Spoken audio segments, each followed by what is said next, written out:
Hello students, स्वागत है हमारा YouTube channel Maxwell physics classes में। और आज की इस वीडियो में हम क्लास 11th का बहुत ही इंपॉर्टेंट क्वेश्चन को डील करने वाले हैं जो 40 MCQ है। देखिए मॉडल सेट में तो एक ही सेट निकला है, तो ऐसा थोड़ा कि सारा का सारा MCQ उसी से आएगा आपका।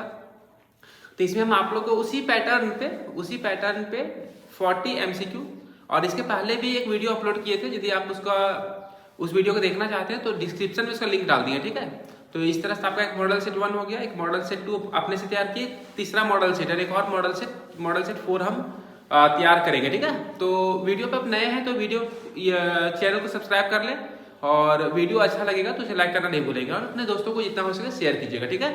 तो चलिए हम लोग स्टार्ट करते हैं। इसमें जो पहला नंबर क्वेश्चन है,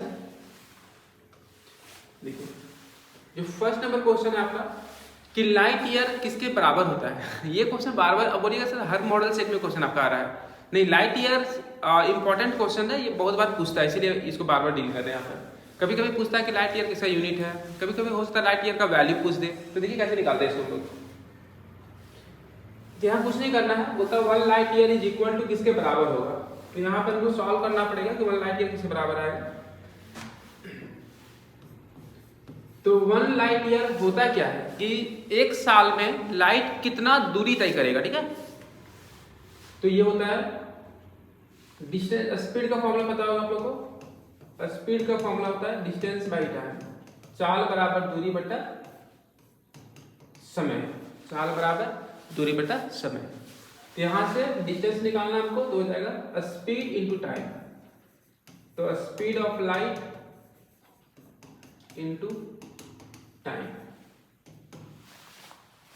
लाइट का स्पीड आपको सबको पता है, क्लास 10 में पढ़े होंगे आप लोग। 3 × 10⁸ मीटर पर सेकेंड। और टाइम कितना होगा, जैसा कि डेफिनेशन में बताया आप लोगों की लाइट जो है एक साल में कितना दूरी तय करता है उसे 1 लाइट ईयर बोलते हैं। तो टाइम यहाँ पर लेना होगा 1 ईयर। अब यहाँ पर देखिए, अब इसे सॉल्व करते हैं। ये 10⁸ मीटर पर सेकेंड है, टाइम यहाँ पर सेकेंड में है और यहाँ टाइम आपका ईयर में, साल में, वर्ष में है। तो इसको पहले एक साल में कितना सेकंड होता है वो निकालना होगा हमको। तो एक साल में कितना सेकंड होगा ये तो नहीं पता है, तो इसको पहले छोटा कर लेते हैं हम लोग। तो जहां 1 ईयर था वहां 365 डेज कर दिए। इसके बाद देखिए सॉल्व करते हैं इसको।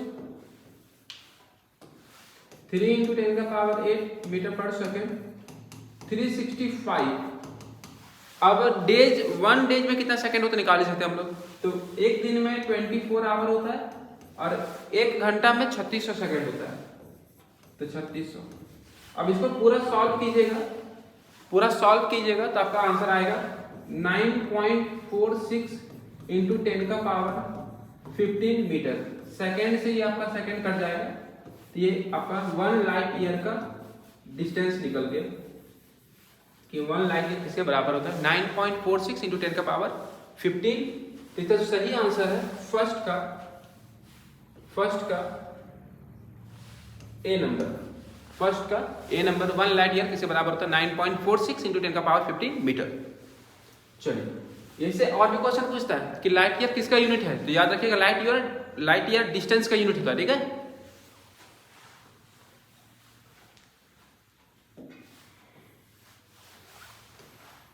चलिए क्वेश्चन नंबर 2 देखिए यहाँ पर। क्वेश्चन नंबर 2 क्या बोलता है, देखिए बोलता है x इक्वल टू दिया हुआ है 80 + BT²।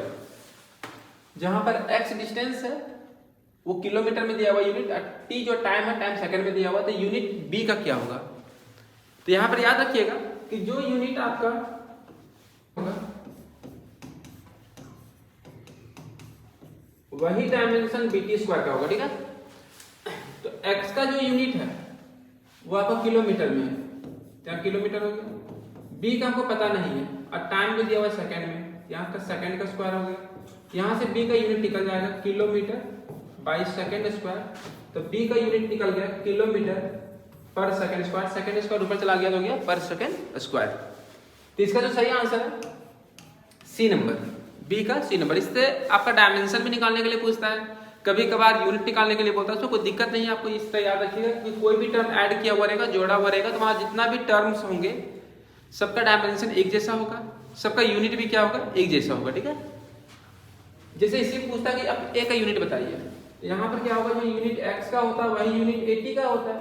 x का तो किलोमीटर हो गया, a का पता नहीं है, टाइम का सेकंड हो गया, तो a का निकल जाता है किलोमीटर बाई सेकेंड, तो किलोमीटर पर सेकेंड। तो यदि a का यूनिट पूछता तो किलोमीटर पर सेकेंड, b का यूनिट पूछा तो किलोमीटर पर सेकेंड स्क्वायर। चलिए क्वेश्चन नंबर 3 हम देखते हैं। क्वेश्चन नंबर 3 क्या बोलता है कि which one of the following is not a physical quantity, mass, second, length और टेम्परेचर। तो पहले आपको जानना होगा फिजिकल क्वांटिटी होता क्या है। तो फिजिकल क्वांटिटी वैसा क्वांटिटी को बोलते हैं जिसको हम डायरेक्टली या इनडायरेक्टली मेजर कर सकते हैं, माप सकते हैं, ठीक है। तो क्या मास का मेजरमेंट पॉसिबल है? पॉसिबल है। लेंथ का, लंबाई का, टेम्परेचर तापमान का। तो सेकेंड यहाँ पर जो है, सेकेंड एक यूनिट है, फिजिकल क्वांटिटी नहीं है। कोई भी फिजिकल क्वांटिटी को लिखने के लिए दो चीज का जरूरत पड़ता है, एक number, numerical value, numerical value, और ये होता है आपका यूनिट, और ये होता है आपका फिजिकल क्वांटिटी। फिजिकल क्वांटिटी जैसे टाइम लिखा हुआ है, टाइम मेरा दिया हुआ है 2 सेकेंड, 2 सेकेंड, तो टाइम मेरा फिजिकल क्वांटिटी हो गया, 2 मेरा न्यूमेरिकल वैल्यू हो गया, सेकेंड मेरा यूनिट हो गया। तो यहाँ पर इस तरह का भी क्वेश्चन आपका जैक बोर्ड में पूछा हुआ है, ठीक है। तो इसका जो सही आंसर होगा बी नंबर, क्योंकि बी जो सेकेंड जो आपका है, सेकेंड आपका यूनिट है, फिजिकल क्वांटिटी नहीं है। क्वेश्चन नंबर 4 देखिए क्या बोलता है। क्वेश्चन नंबर 4 बोलता है which of the following is a characteristic of unit, मतलब इनमें से कौन सा यूनिट का एक गुण है। पहला बोलता है the unit must be universally accepted, यहाँ पर टी छुटा हुआ है, एक्सेप्टेड, मतलब आपका एक यूनिट ऐसा होना चाहिए जो पूरा यूनिवर्स में एक्सेप्ट, स्वीकार किया जाना चाहिए, स्वीकार योग्य होना चाहिए। तो सही बात है, जो हम लोग मेजरमेंट यहाँ इंडिया में करते हैं वही जापान में हो रहा होगा, सेम चीज। यहाँ 1 kg में 1000 ग्राम होगा तो वहां भी 1 kg में 1000 ग्राम होता होगा। It must be invariable and well defined, मतलब उसका जो वैल्यू होना चाहिए यूनिट का वो इनवेरिएबल, मतलब समय के अनुसार बदलना नहीं चाहिए। जैसे अभी यहाँ पर अभी मान लेते हैं कि अभी हम लोग का जो टाइम चल रहा है उसमें आप 1 मीटर में 100 सेंटीमीटर हो रहा है, आने वाला कुछ समय के बाद 1 मीटर में 50 सेंटीमीटर हो जाए, तो वो यूनिट सही यूनिट नहीं हो सकता है। तो वो यूनिट एक ऐसा होना चाहिए जो इनवेरिएंट हो, जिसका मान में कोई बदलाव समय के साथ नहीं होना चाहिए। ये बात सही है। It must be suitable size and easily available, मतलब ये सुटेबल साइज का हो और इजिली अवेलेबल हर जगह हो। अब ऐसा नहीं कि हमको 1 kg चावल मापना है तो उसके लिए हमको फिर जापान से कोई इंस्ट्रूमेंट ला के मापना पड़ेगा, तो वैसा नहीं, वो हर जगह हर घर में अवेलेबल होना चाहिए। जैसे मेजरमेंट करना मास का, सब्जी वगैरह में तोलते हैं, दूध वगैरह, तो ये सब ऐसा मेजरमेंट हम लोग करते हैं कि हर घर में मापने के लिए कोई ना कोई यूनिट होता ही है। तो इसका जो सही आंसर होगा ऑल द एबव, ये सारे के सारे सही है। तो एक यूनिट का ये सारे के सारे कैरेक्टरिस्टिक पाए जाते हैं, ठीक है। What is the dimension of coefficient of viscosity, हम आपको बार बार समझा रहे हैं कि डायमेंशन आपका एग्जाम में आएगा ही आएगा, चाहे वो प्रेशर का 2 बार पूछ चुका है, ग्रेविटेशनल कांस्टेंट का 1 बार पूछा हुआ है, कोएफिशिएंट ऑफ विस्कोसिटी का भी आ सकता है।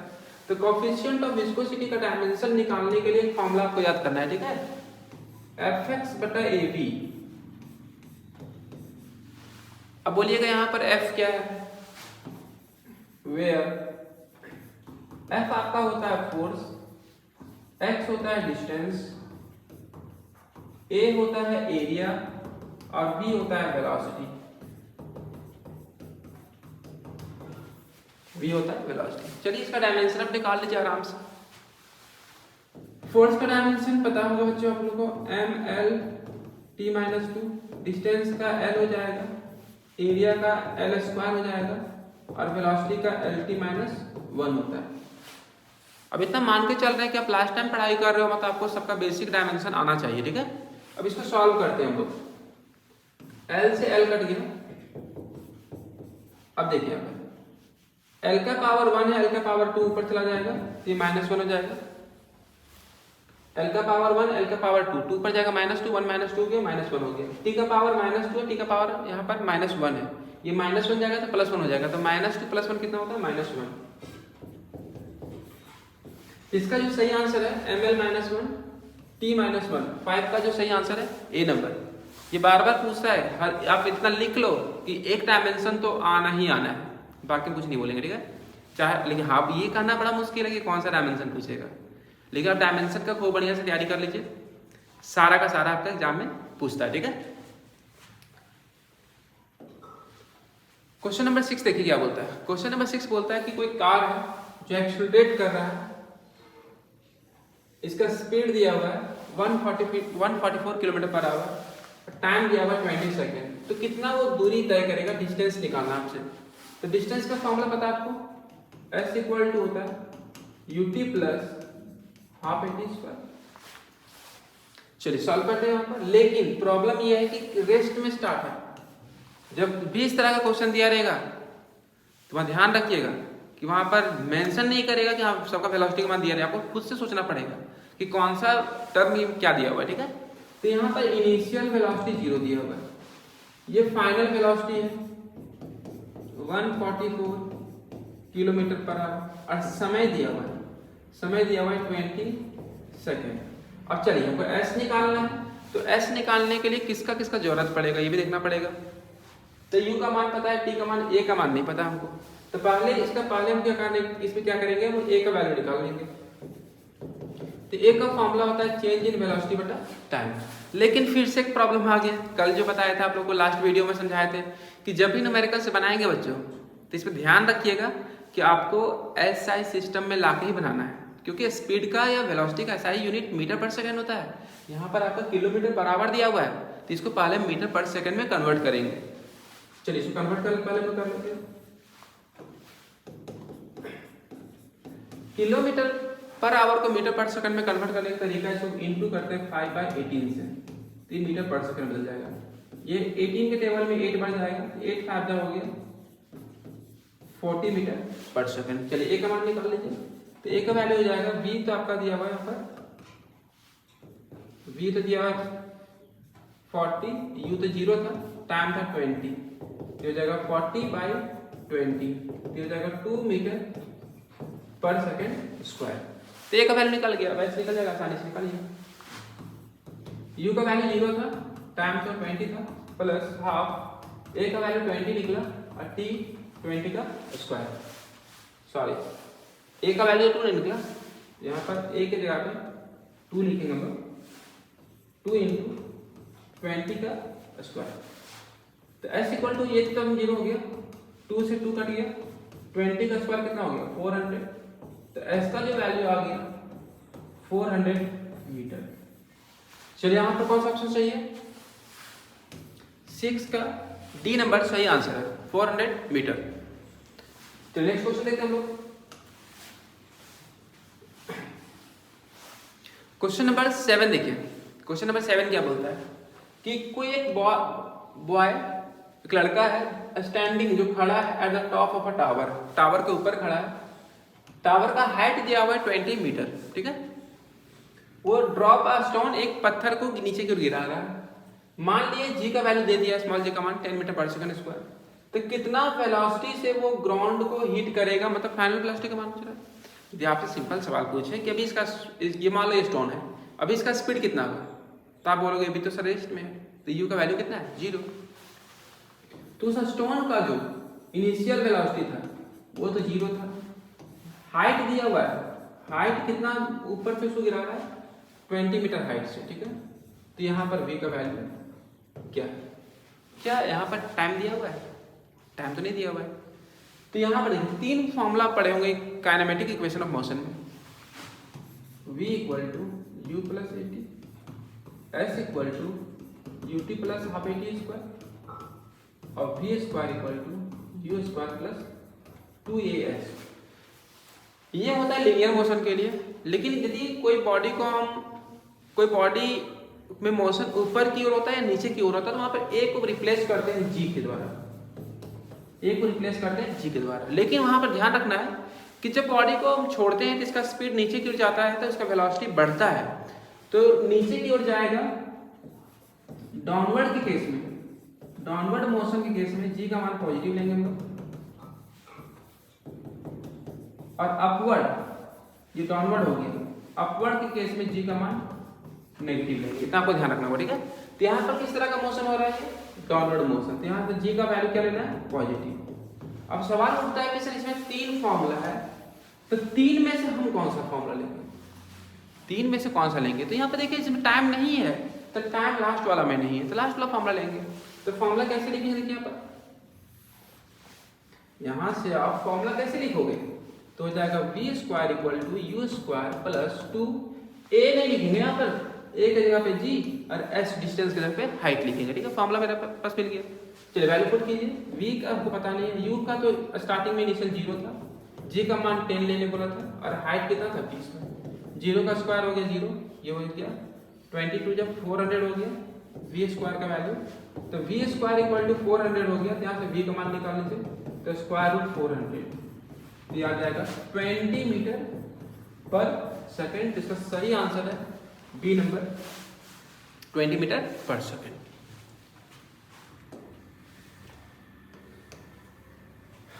चलिए क्वेश्चन नंबर 8 देखते हैं। क्वेश्चन नंबर 8 क्या बोलता है इसमें कि कोई कार है वो ट्रेवल करता है आधा दूरी 2 प्लेसेस के बीच 30 किलोमीटर पर आवर, और जो बचा हुआ आधा दूरी है वो 70 किलोमीटर पर आवर, तो एवरेज स्पीड क्या होगा। तो कुछ नहीं करना है, आप लोग का समय भी बहुत कम है बच्चों, अब एग्जाम का भी समय 2 दिन के बाद एग्जाम आप लोग का, तो कुछ नहीं करना है, यहाँ पे एक फॉर्मूला याद कर लेना आपको, 2v1v2 divided v1 plus v2। ये फॉर्मूला कब लगाना है, जब यहाँ पर दिया रहेगा कि आधा दूरी v1 स्पीड से गया और नेक्स्ट हाफ दूरी v2 स्पीड से गया, तो एवरेज स्पीड से क्या होगा। तो ध्यान रखिएगा एवरेज कभी भी आप इस तरह निकालोगे तो गलत हो जाएगा। इसका एवरेज निकालने का फॉर्मूला होता है 2v1v2 divided v1 plus v2। चलिए फॉर्मूला पुट कीजिए। अब आपके मन में सवाल आ रहा होगा कि सर किसको v1 लेना है, किसको v2 लेना है। आप किसी को भी लेना, कोई दिक्कत नहीं है। स्टार्टिंग वाला v1 ले लो 30 kilometre per our into 70 kilometre per our, 30 plus 70। चलिए सॉल्व कीजिए। 3 2 6 7 42 0 0 ये हो गया 100, 0 से 0 कट गया तो बच गया 42 किलोमीटर पर आवर। इसका सही आंसर है B number 42 kilometre per hour. Question number 9 देखिए क्या बोलता है। क्वेश्चन नंबर 9 क्या बोलता है इसमें कि कोई पार्टिकल है वो सेमी सर्कुलर पाथ में चल रहा है, इसका रेडियस दिया हुआ 20 मीटर, टाइम दिया हुआ 20 सेकंड, तो एवरेज वेलोसिटी क्या होगा। तो एवरेज वेलोसिटी का फॉर्मूला सबको आता है, displacement by time.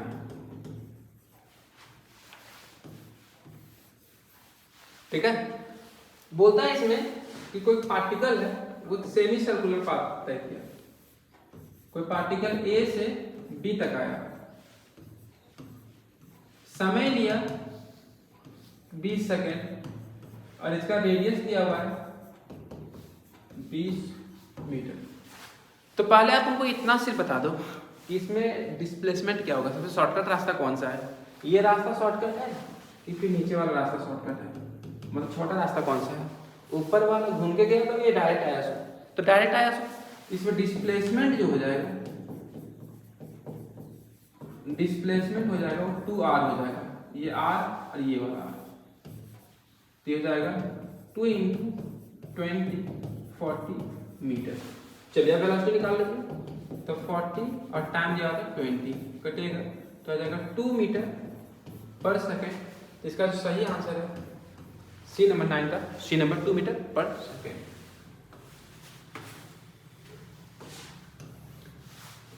Question number 10 क्या बोलता है कि area under velocity time graph क्या देगा। जितना भी मॉडल सेट हम बता रहे हैं सब में एक क्वेश्चन इस तरह का डाल रहे हैं, सिर्फ और सिर्फ रीजन यही है कि इससे क्वेश्चन हर साल पूछता है। विश्वास नहीं होगा, क्वेश्चन 2 से 3 बार पूछ चुका है आपके जैक बोर्ड में। जब भी एरिया का बात होगा तो आपको कुछ नहीं करना होता, वहां मल्टीप्लाई करना होता है। अब मल्टीप्लाई किसको करना होता है, अरे जो टर्म दिया रहेगा वहां पर क्वेश्चन में मेंशन किया रहेगा। जैसे यहाँ पर वेलोसिटी और time, velocity time, velocity into time कर दो और जो टर्म आएगा वही आपका आंसर होगा। देखिए तो वेलोसिटी इनटू टाइम, तो वेलोसिटी का फॉर्मूला होता है, वेलोसिटी का फॉर्मूला होता है displacement by time, displacement by time. तो वेलोसिटी इनटू टाइम का फॉर्मूला हो गया डिस्प्लेसमेंट,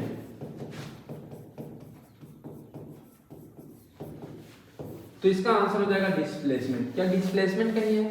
नहीं है, इसका सही आंसर हो जाएगा नन ऑफ दिस। यही क्वेश्चन में रहता है एक्सेलरेशन टाइम ग्राफ।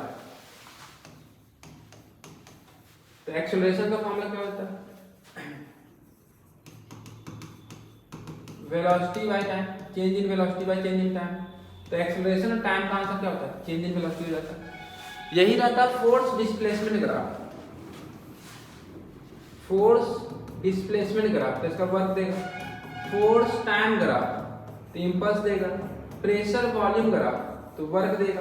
तो कुछ नहीं करना है, कोई भी क्वेश्चन आपके एग्जाम में पूछ सकता है, लेकिन हम तो इतना बोलेंगे एक क्वेश्चन कंफर्म आएगा। तो यहाँ पर ध्यान रखिएगा कि कौन सा किसका एरिया पूछ रहा है, कौन सा ग्राफ में। यदि फोर्स डिस्प्लेसमेंट ग्राफ का एरिया पूछेगा तो वर्क डन देगा, वर्क देगा। यदि फोर्स टाइम ग्राफ का एरिया देगा तो इंपल्स देगा। प्रेशर वॉल्यूम ग्राफ का एरिया देगा तो वर्क देगा। ठीक है, तो यहाँ पर याद कर लीजिएगा। नेक्स्ट क्वेश्चन देखते हैं हम लोग यहाँ पर। क्वेश्चन नंबर 11 क्या बोलता है कि अल्फा प्लस बीटा जो दो एंगल है, तो सेम रेंज आने के लिए क्या कंडीशन है। तो कभी भी इस तरह का जब क्वेश्चन देगा तो वहां पे याद रखिएगा कि जो दो एंगल होगा, दोनों एंगल का सम कितना आएगा? 90 डिग्री।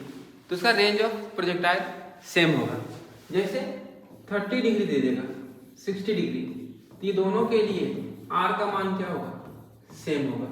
या दे देगा 20 डिग्री, 70 डिग्री, तो इसके लिए भी आर का वैल्यू क्या होगा? सेम होगा। 40 डिग्री, 50 डिग्री दे देगा, तो इसके लिए भी आर का वैल्यू क्या होगा? सेम होगा। तब बोलिएगा आर का वैल्यू सेम कैसे होगा? नहीं होगा। तो वहां पर कुछ नहीं आपको दिमाग लगाना, आपको सिर्फ याद रखना है बच्चों कि वहां पर दोनों को ऐड करने के बाद 90 डिग्री आना चाहिए। ठीक है, इसका सही आंसर हो जाएगा alpha plus beta equal to 90 degree. 12 number question क्या बोलता है? देखिए यहाँ पर 12 नंबर क्वेश्चन बोलता है कि कोई वेक्टर ए है, तो उसका डायरेक्शन यूनिट वेक्टर निकालने बोला है। तो कोई भी वेक्टर को लिखने के लिए दो चीज चाहिए, दो चीज चाहिए, एक मैग्नीट्यूड और एक डायरेक्शन। देखिए तो जब वेक्टर का फॉर्म में लिखेंगे तो यहाँ पर एक इसका यूनिट वेक्टर आता है, इसको बोलते हैं यूनिट वेक्टर, और ये दिखाता है मैग्नीट्यूड को। तो यूनिट वेक्टर का फॉर्मूला हो जाएगा वेक्टर ए बाई ए। इसका सही आंसर है डी नंबर। कोई भी वेक्टर को उसका मैग्नीट्यूड से डिवाइड कर रहे हैं तो यूनिट वेक्टर मिलता है। ठीक है, 30 नंबर क्वेश्चन क्या बोलता है? देखिए कि कोई भी एक बॉडी भी है जो मूव करता है सर्कुलर पाथ पे, सेंट्रीपिटल एक्सेलरेशन का जो डायरेक्शन होगा किधर होगा? देखिए जब कोई भी ऑब्जेक्ट एक सर्कुलर पाथ में घूमता है तो वहां पर जो एक्सेलरेशन का डायरेक्शन होता है वो सेंटर की ओर होता है, और वेलोसिटी का डायरेक्शन जो होता है टेंजेंशियल होता है। याद रखिएगा यहाँ पर। और ये दोनों के बीच जो एंगल बनता है वो 90 डिग्री बनता है। तो यहां पर देखिए कौन सा आंसर सही होगा। पहला नंबर बोलता है कि जो सेंट्रीपिटल डायरेक्शन होगा वो इनवर्ड फ्रॉम पी होगा to the centre of circle. ठीक है, यहाँ पर पी है तो अंदर की ओर होगा, सेंटर की ओर होगा। हाँ ये तो सही लग रहा है, ये सही लग रहा है। बाकी चेक कर लेते हैं। Directed tangential to the circumference of circle बोलता है कि टेंजेंट के अलोंग एक्सेलरेशन होगा, नहीं, तो ये बी नंबर ऑप्शन गलत आपका। Directed perpendicular to the plane of the circle, नहीं। Directed outward perpendicular to the circumference of circle, नहीं। इसका जो सही आंसर होगा ए नंबर। सेंट्रीपिटल एक्सेलरेशन का जो डायरेक्शन होता है बच्चों वो सेंटर के अलोंग होगा, इनवर्ड होगा अंदर की ओर। चलिए सेंट्रीपिटल फोर्स, फोर्स का फॉर्मूला पता है आपको, मास इनटू एक्सेलरेशन होता है। सेंट्रीपिटल फोर्स है ना, सेंट्रीपिटल फोर्स में एक्सेलरेशन भी आपको सेंट्रीपिटल लेना होता है। सेंट्रीपिटल एक्सेलरेशन का फॉर्मूला होता है v स्क्वायर बटा r। तो यहाँ फॉर्मूला निकल गया mv स्क्वायर बटा। चलिए m का वैल्यू पुट कीजिए यहाँ पर। मास दिया हुआ है कितना 500 kg, तो 500 लिख दिया यहाँ पर, इनटू वेलोसिटी कितना दिया हुआ है 72 किलोमीटर पर आवर, तो इसको पर मीटर पर सेकंड में कन्वर्ट कर लो, तो 72 इंटू 5/18 ये कट जाएगा 4 बार में, तो आ जाएगा 20 मीटर पर सेकंड। यहाँ जाएगा 20 का स्क्वायर, तो 2 बार लिख देंगे। आर का वैल्यू दिया हुआ है, रेडियस दिया हुआ है 50 मीटर, तो यहाँ लिख देंगे 50। 0 से 0 कट गया, 2 2 जा 4, अच्छा 1 मिनट, इसको फिर 5 से कट जाएगा 100 बार में, तो 2 2 जा 4 हो जाएगा, ये हो जाएगा 4 और 4 0 ना न्यूटन। इसका जो सही आंसर होगा 14 का डी नंबर।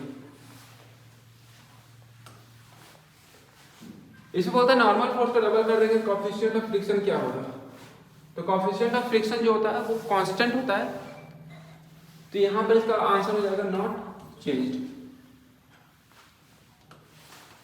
क्वेश्चन नंबर 16 का देखिए डायरेक्ट फॉर्मूला बेस्ड है कि पोटेंशियल एनर्जी जो स्प्रिंग होता है वो होता है हाफ के एक्स स्क्वायर, एक्स वहां पर डिस्प्लेसमेंट को दिखाता है और के जो होता है वो स्प्रिंग कांस्टेंट होता है, स्प्रिंग कांस्टेंट। ये फॉर्मूला आपको याद रखना होगा, ठीक है। इसका आंसर हो जाएगा हाफ के एक्स स्क्वायर, 16 का बी नंबर। क्वेश्चन नंबर 17 देखिए, ये क्वेश्चन बार बार हर एक मॉडल सेट में आ रहा है। कोलिजन दो तरह का होता है, एक इलास्टिक है, इन इलास्टिक, एक परफेक्टली इलास्टिक, तीन होता है।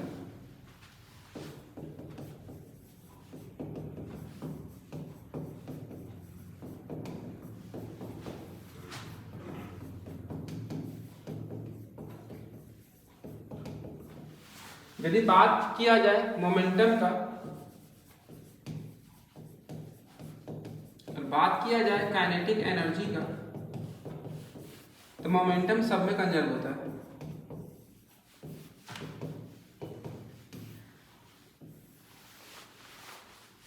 तीनों तरह के कोलिजन में मोमेंटम कंजर्व होता है। काइनेटिक एनर्जी का बात किया जाए तो इलास्टिक कोलिजन में कंजर्व रहेगा, लेकिन बाकी में कंजर्व नहीं रहता है। तो इसमें जो ऑप्शन दिया हुआ है, ऑप्शन आप चेक कीजिए क्या दिया हुआ है कि इलास्टिक कोलिजन में क्या होगा, both momentum and kinetic energy conserve. हाँ सही है, इसका सही आंसर हो जाएगा 17 का ए नंबर। क्वेश्चन नंबर 18 क्या बोलता है कि मास का एनालॉग कौन होगा, तो याद रखिएगा फोर्स का एनालॉग होता है टॉर्क, मास का एनालॉग होता है moment of inertia, linear momentum का एनालॉग होता है एंगुलर मोमेंटम। उसी तरह आपका लीनियर स्पीड का होता है एंगुलर स्पीड, लीनियर एक्सीलरेशन का होता है एंगुलर एक्सीलरेशन, डिस्प्लेसमेंट का एनालॉग होगा एंगुलर डिस्प्लेसमेंट। ये सब कुछ टर्म आपको याद रखना पड़ेगा इसमें, ये कोई भी सवाल आपसे पूछा जा सकता है इसमें, ठीक है। कि फोर्स का एनालॉग क्या होगा, तो मोमेंटम होगा। उसी तरह मास का एनालॉग कौन होगा, मोमेंट ऑफ इनर्शिया। इसका सही उत्तर है 18 का ए नंबर। कपल क्या होता है, कपल एक कोई भी सिस्टम पे जब काम करता है, कपल बोलते हैं इसमें दो वैल्यू होता है, दो फोर्स काम करता है, दोनों फोर्स का वैल्यू क्या होता है, सेम होना चाहिए, F1 बराबर F2 होना चाहिए। और लाइन ऑफ एक्शन इसका अलग अलग पॉइंट पे होना चाहिए, मतलब एक ऊपर की ओर काम कर रहा है, एक नीचे की ओर काम कर रहा है, दोनों का लाइन ऑफ एक्शन अलग अलग है, डायरेक्शन भी अपोजिट है। यहाँ पर सिर्फ एक पॉसिबिलिटी होगा कि ये रोटेट करेगा, क्योंकि नेट फोर्स का मान कितना है 0। मान लेते हैं 5 न्यूटन काम किया, यहाँ भी 5 न्यूटन काम किया, तो ये जो ऑब्जेक्ट है ना ऊपर जाएगा ना नीचे आएगा, तो वहां पर मोशन होने का, लीनियर मोशन होने का कोई चांस नहीं है, सिर्फ वो रोटेशन करेगा, ठीक है। इसका सही आंसर हो जाएगा प्योरली रोटेशनल मोशन। चलिए दो तरह का स्पीड होता है, स्केप स्पीड एक होता है ऑर्बिटल स्पीड। किसी भी सैटेलाइट का ऑर्बिट में रहने के लिए जितना स्पीड का जरूरत पड़ता है उसको ऑर्बिटल स्पीड बोलते हैं। किसी भी ऑब्जेक्ट का पृथ्वी के फील्ड से बाहर जाने के लिए जितना स्पीड का जरूरत पड़ता है उसे एस्केप स्पीड बोलते हैं। दोनों का वैल्यू पता होगा। एस्केप स्पीड का जो वैल्यू होता है √2g होता है, और ऑर्बिटल स्पीड का जो वैल्यू होता है √g होता है। दोनों से कंपेयर कर लीजिए तो एस्केप स्पीड का वैल्यू अधिक होता है। कितना गुना अधिक होता है, √2 टाइम्स अधिक होता है किससे, ऑर्बिटल स्पीड से। इसका जो सही आंसर है 20 का सी नंबर। एस्केप स्पीड का जो वैल्यू बताया, कहीं पर कोई मास का इसका जरूरत नहीं पड़ता है, मास पे डिपेंड नहीं करता है। इसका जो सही आंसर हो जाएगा m का पावर 0। कहने का मतलब यदि ये अर्थ है आपसे पूछा जाए हम 1 kg वस्तु को फेंक रहे हैं, फील्ड के बाहर ले जाना है इसको 1 kg वस्तु को, तो इसका एस्केप स्पीड का मान कितना होगा? तो 11.2 किलोमीटर पर सेकेंड। वही हम 1 क्विंटल 100 kg वस्तु को बाहर फेंकना है, तो इसका भी एस्केप स्पीड का मान कितना होगा? 11.2 किलोमीटर पर सेकेंड। मेरा कहने का मतलब यह है कि किसी भी वस्तु को, यदि एक बंदर को उछाल के हम पृथ्वी के फील्ड से बाहर भेज रहे हैं या एक हाथी को भेज रहे हैं, दोनों का एस्केप स्पीड का मान सेम होगा, मास पे डिपेंड नहीं करता। तो वही लिखा है मास का वैल्यू कितना हो जाएगा? 0, मतलब मास पे डिपेंड नहीं करता, मास इंडिपेंडेंट है। क्वेश्चन नंबर 22 क्या बोलता है कि एक स्टील वायर है जिसका लेंथ दिया हुआ, एरिया क्रॉस सेक्शन दिया हुआ है, कितना चेंजिंग हुआ लेंथ वो दिया हुआ है, और फोर्स दिया हुआ है, और आपसे यंग्स मॉडुलस का वैल्यू पूछा गया, y का मान क्या होगा? सॉल्व कीजिए इसको। y का फॉर्मूला होता है F इंटू L बटा A इंटू डेल्टा L, ठीक है। चलिए यहाँ पे वैल्यू पुट कर देंगे सबका। फोर्स का वैल्यू जाएगा 2500, L का वैल्यू हो जाएगा 10 मीटर, एरिया का वैल्यू हो जाएगा 10 का पावर -5 और डेल्टा L का वैल्यू हो गया 0.01। पॉइंट घटाएंगे तो ऊपर 2 जीरो चला जाएगा। अब देखिए 25 हो गया, ये 2 जीरो और ये 3 जीरो, तो टोटल 5 जीरो हो गया, और ये -5 ऊपर चला गया तो +5 हो गया, तो हो जाएगा 25 इंटू 10 का पावर 10 न्यूटन पर मीटर स्क्वायर, ठीक है। तो ऑप्शन यहाँ मैच कराइए। ऑप्शन पॉइंट में दिया हुआ है तो पॉइंट में लिखेंगे 2.5, एक डिजिट इधर शिफ्ट कर दिए पॉइंट को, ये हो जाएगा 10 का पावर 11 न्यूटन पर मीटर स्क्वायर। इसका आंसर हो जाएगा सी नंबर। इस तरह का न्यूमेरिकल देगा, वहां पर कुछ नहीं करना, आपको फॉर्मूला याद रखना पड़ेगा। और एक बात ध्यान दीजिएगा कि सारा का सारा जो सिस्टम होना चाहिए वो एसआई सिस्टम में होना चाहिए, ठीक है। बोलता है गेज प्रेशर मापने के लिए कौन सा? एक एटमॉस्फेरिक प्रेशर पूछेगा, ठीक है।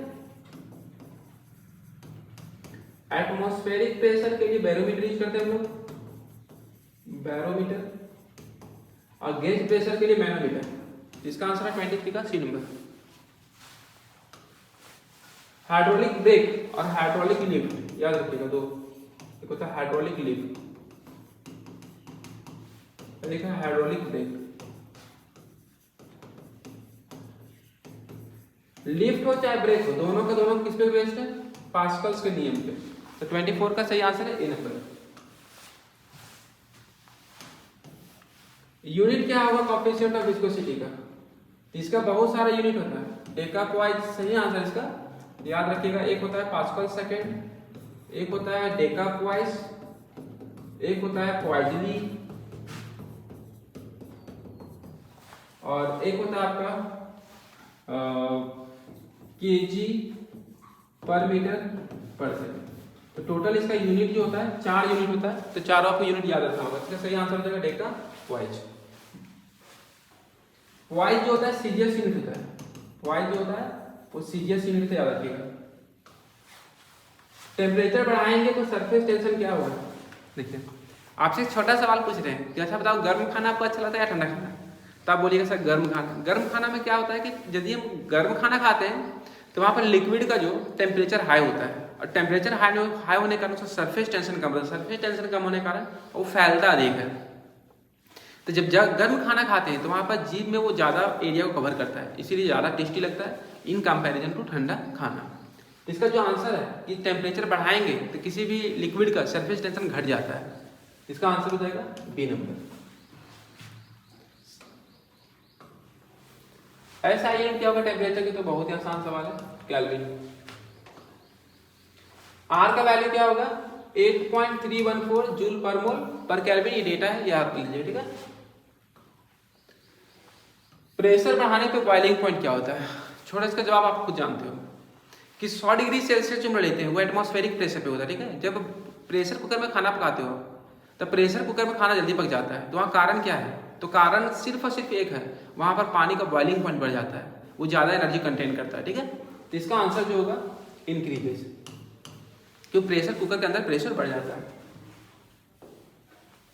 इसमें बोलता है लोवेस्ट थर्मल रेजिस्टेंस किसका है। लोवेस्ट थर्मल रेजिस्टेंस मतलब सबसे अच्छा कंडक्टर कौन है, गुड कंडक्टर हो जाएगा ना। ये रेजिस्टेंस और कंडक्टेंस में उल्टा रिलेशन होता है, गुड कंडक्टर कौन है, तो इसमें सबसे अच्छा कंडक्टर कौन है, कॉपर।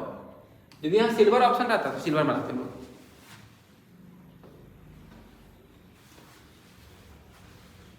31 नंबर क्वेश्चन से बोलता है कि काइनेटिक थ्योरी ऑफ गैसेस के अनुसार एब्सोल्यूट जीरो टेम्परेचर, पहले आपको जानना होगा एब्सोल्यूट जीरो टेम्परेचर में बोलते हैं किसको, जीरो केल्विन को। जब टेम्परेचर जीरो केल्विन रहेगा तो वहां पर आपको पता है जो काइनेटिक एनर्जी होता है वो डायरेक्टली प्रोपोर्शनल होता है टेम्परेचर का। जब टेम्परेचर ही जीरो हो गया तो काइनेटिक एनर्जी का मान जीरो होगा। और आपसे सवाल पूछा जाए काइनेटिक एनर्जी होता है क्या है, वैसा एनर्जी जो मोशन के कारण आता है। जब काइनेटिक एनर्जी खुद जीरो हो गया तो बॉडी किस में आ जाएगा, रेस्ट में आ जाएगा। इसका जो सही आंसर हो जाएगा water फ्रीजेज liquid, helium फ्रीजेज molecular motion stop. हाँ, उसका मॉलिक्यूल्स का जो मोशन होगा, गति हो जाएगा, रुक जाएगा। थर्मल कैपेसिटी दिया हुआ है, थर्मल कैपेसिटी पूछ रहा है 40 ग्राम एल्युमिनियम का स्पेसिफिक हीट दिया हुआ है। तो स्पेसिफिक हीट कैपेसिटी का फॉर्मूला होता है, स्पेसिफिक हीट कैपेसिटी का फॉर्मूला होता है थर्मल कैपेसिटी बटा मास, थर्मल कैपेसिटी बटा मास। तो थर्मल कैपेसिटी निकालना हमको, तो S इक्वल टू हो जाएगा C into M.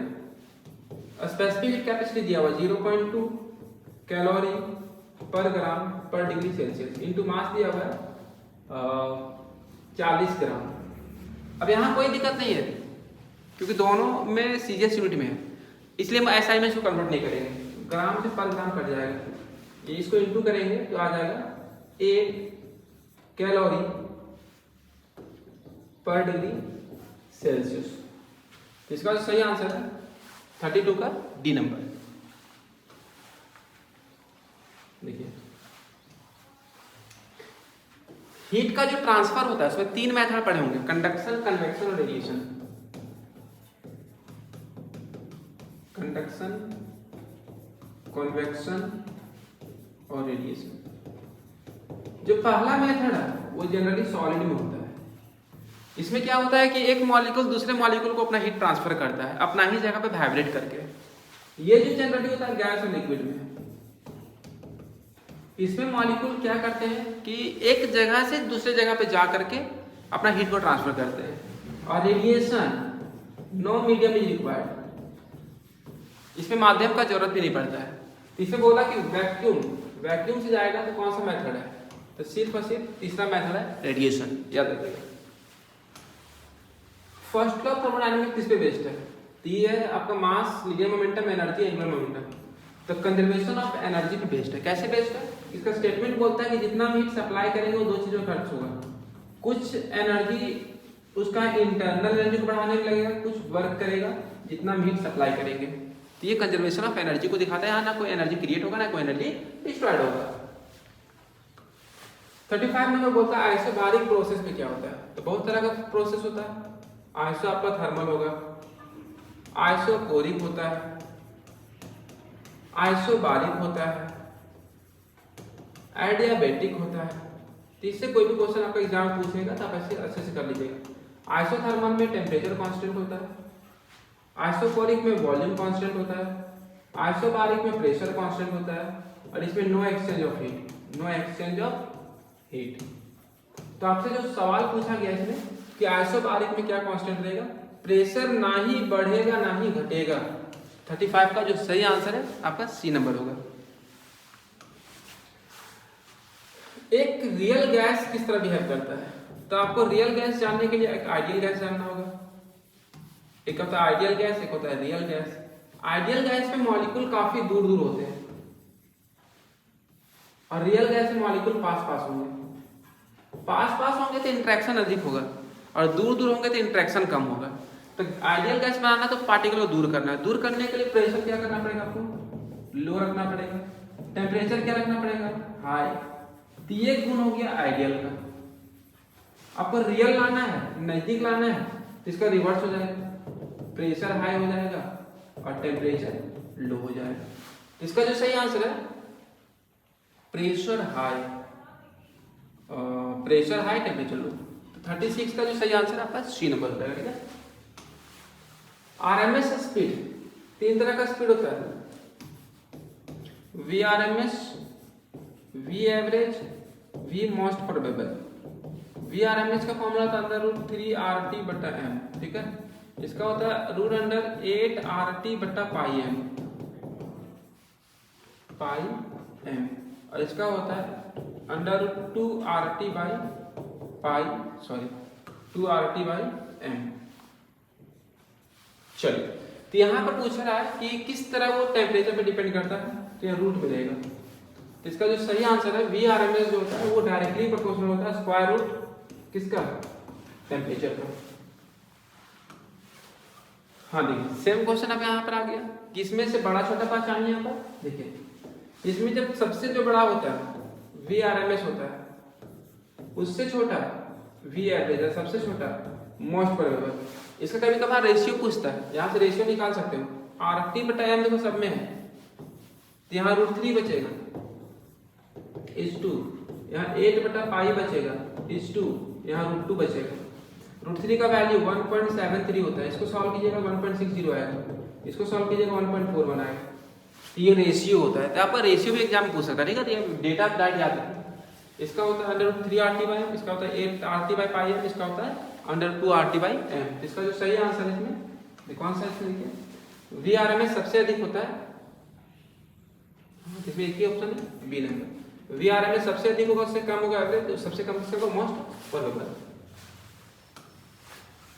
Equation of simple harmonic motion क्या होता है, यहाँ पर आप याद कीजिएगा, d2x upon dt square plus omega square x equal to 0।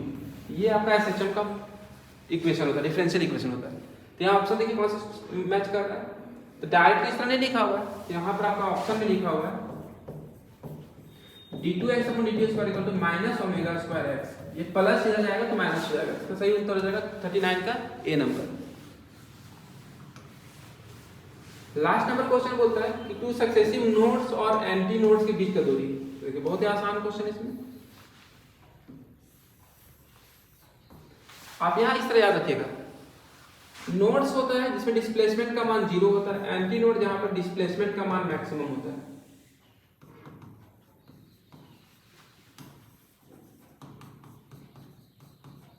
Displacement या एम्पलीट्यूड बोल सकते हैं। चलिए, यहां पर पता डिस्प्लेसमेंट का मान कितना है 0, यहां पर मैक्सिमम है 0 नहीं लिखेंगे, यहां पर हम लोग इसको लिखेंगे नोड, एंटी नोड, ये हो गया नोड, ये हो गया एंटी नोड, ये हो गया नोड, एंटी नोड, ये हो गया नोड। नोड बोलते हैं जहां पर एम्पलीट्यूड 0 होगा या डिस्प्लेसमेंट 0 होगा, और एंटी नोड बोलते हैं जहां पर डिस्प्लेसमेंट आपका मैक्सिमम होगा, ठीक है। अब देखिए इसका पूरा ये टोटल दूरी देखो, इसका एक वेव का जो लंबाई होता है उसी को हम लोग वेवलेंथ बोलते हैं। ये टोटल दूरी जो है वो लैम्डा है, इसका आधा दूरी देखो कितना हो जाएगा, इसका जो ये आधा दूरी हो जाएगा वो लैम्डा बाई 2 हो जाएगा। तो एक पहला आंसर मिल गया कि दो लगातार नोड के बीच का दूरी कितना होता है, लैम्डा बाई 2। या दो लगातार एंटी नोड के बीच का दूरी भी देखोगे तो ये भी लैम्डा बाई 2 आएगा, ठीक है, ये वाला दूरी। अब इसका देखो एंटी नोड, इसका भी आधा कर दो, लैम्डा का आधा किया लैम्डा बाई 2 आया, इसका आधा कर दो, ये लैम्डा बाई 4 हो जाएगा, लैम्डा बाई 4। तो नोड और एंटी नोड पूछेगा तो इसके बीच का दूरी लैम्डा बाई 4 होगा। तो दो लगातार नोड और एंटी नोड पूछेगा तो लैम्डा बाई 2, और एक नोड और एक एंटी नोड के बीच का दूरी पूछेगा तो लैम्डा बाई 4। इसका आंसर हो जाएगा, आपको पूछा गया नोड और एंटी नोड, दो लगातार नोड्स के बीच, दो लगातार नोड्स के बीच पूछ रहा है, नोड और एंटी नोड नहीं पूछ रहा है। देखिए सक्सेसिव मतलब लगातार नोड्स के बीच या तो एंटी नोड्स के बीच का दूरी कितना होगा, लैम्डा बाई 2 होगा। यदि ये वीडियो आपको अच्छा लगा हो तो इसे लाइक कीजिएगा और कमेंट कीजिएगा अगर नेक्स्ट वीडियो आपको चाहिए। तब तक के लिए थैंक यू और एग्जाम के लिए ऑल द बेस्ट।